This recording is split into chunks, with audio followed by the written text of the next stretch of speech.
Healing ট্রিটমেন্টে সকল দর্শক বন্ধুকে জানাই স্বাগত। আমি তপতী মণ্ডল, আপনারা দেখছেন হিলিং ট্রিটমেন্ট। আমি হোলিফায়ার রেকি, করুণা রেকি এবং অ্যাঞ্জেল থেরাপির মাস্টার টিচার। আজ ঘরের নেগেটিভ শক্তি দূর করার জন্য এক প্রসেস নিয়ে এসেছি। পূর্বেও এই প্রসেস সম্বন্ধে আমি বিস্তারিত আলোচনা করেছি।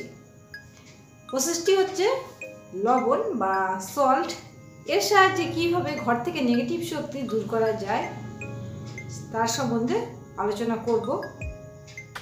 কিন্তু অনুষ্ঠানটা শুরু করার আগে একটা অনুরোধ করছি, দয়া করে হিলিং ট্রিটমেন্ট চ্যানেলটাকে সাবস্ক্রাইব করুন এবং এই চ্যানেলে অনেক ভালো ভালো ভিডিও আছে যা আপনাদের নিজেদের কাজে লাগবে, নিজেদের জীবনযাত্রায় কঠিন জীবনযাত্রাকে সহজ করে তুলবে যদি আপনারা সেই ভিডিওর প্রসেসগুলি অ্যাপ্লাই করুন।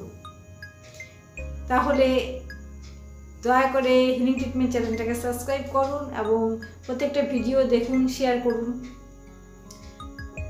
এখন আমি আজকে যে অনুষ্ঠান বা যার সম্বন্ধে বলতে আপনাদের সামনে উপস্থিত হয়েছি সেটাই বলছি। আজকে লবণ মানে সাধারণ লবণ নয়, যেটা খাই সেই লবণ নয়, রক সল্ট। সেটাও খাই কিন্তু কম পরিমাণে খাই, কোনো পুজো পার্বণে ব্যবহার করা হয়। তো সেই রক সল্ট কীভাবে ঘরের নেগেটিভ শক্তি দূর করে সে সম্বন্ধে বলি। রক সল্ট দুভাবে আমরা ব্যবহার করতে পারি। রক সল্টের লাইট ব্যবহার করতে পারি, এছাড়াও রক সল্ট ঘর মোছাতেও ব্যবহার করতে পারি, যেটা সাধারণ লবণ করতে পারি। সাধারণ লবণ বলতে যেই খাদ্য লবণটা সাদা এবং খাই সেটাই। আর রক সল্টকে যদি আপনারা ঘর মোছাতে ব্যবহার করেন সেটা খুবই বেশি কার্যকরী সাধারণ লবণের চেয়েও। যদি ব্যবহার করেন তার কিছু নিয়ম আছে, সেটা বলি, সেই অনুযায়ী করবেন, না হলে ঠিক হয় না। যে রক সল্টকে রাত্রে ঘরে ছিটিয়ে রাখবেন, যেই ঘরে আপনার মনে হচ্ছে সমস্যা বা সব ঘরেই সমস্যা মনে হচ্ছে, বা ছিটিয়ে রাখবেন। বিশেষ করে কোণাতে, সেখানে নেগেটিভ শক্তি বেশি থাকে, সেখানে ছিটাবেন।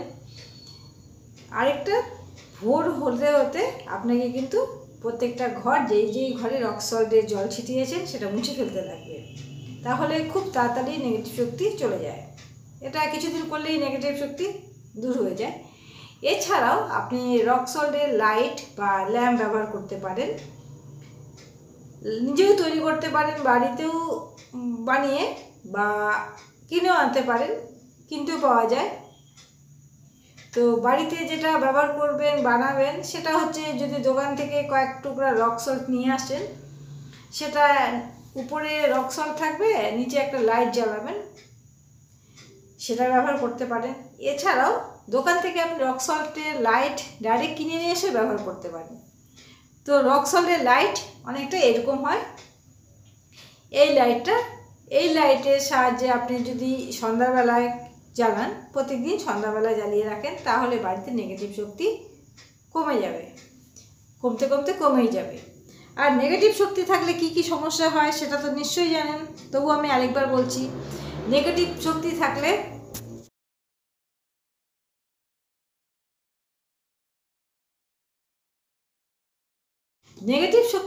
বাড়িতে ঝগড়াঝাটি খুব বেশি হয়, বিনা কারণে ঝগড়াঝাটি হয়, ওর সঙ্গে বনিমানা হয় না।